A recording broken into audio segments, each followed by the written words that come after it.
concept of the 5 pillars of wealth is a Simonis storm concept, and many people desire to be wealthy or to live a financial free life. But for you to become wealthy and for you to achieve that goal, you have to have a strategy, you have to have a plan, you have to have some kind of framework.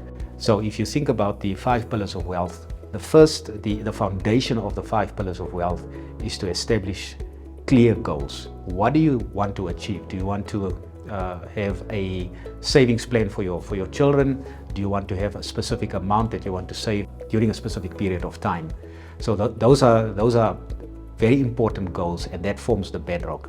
And then what follows after that would be pillar 1. The pillar 1 would be wealth preservation. So this is the pillar where you accumulate and preserve your wealth. So making sure that you know what your cash flow is about, making sure that you have an emergency fund, for instance. The second pillar would be wealth protection. So once you've now built up your wealth, or while you're in the process of building up your wealth, you need to make sure that you protect your wealth. So this is where insurance then becomes a very important consideration.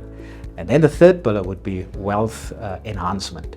So looking at wealth enhancement talks about, have you mitigate your taxes, for instance? Have you made sure that all your debt has been reduced to a sustainable level? That's where your wealth enhancement then plays an important role. And then moving on to the fourth pillar, which is legacy. Now remember, you've now built up all the wealth. What happens to all that wealth once you leave this world? So you would like to have a plan in place to ensure that your loved ones are taken care of. So if you think about a will, for instance, that you make sure that people who should get something from your wealth, that they actually get it. And even where you have to protect your wealth. So setting up a trust, for instance. So that's very important that you think of legacy, intergenerational or generational wealth, as we call it. And then the fifth pillar, the last one, talks about your wealth. We call it the wealth master mindset and behavior. Remember, you are walking, this is a lifelong plan that we're talking about. So in that lifelong plan, you will have ups and downs.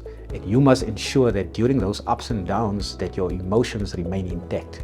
You have to ensure that you control your emotions and make sure that the decisions that you are taking are rational decisions, because those decisions are vital for the success of building your wealth.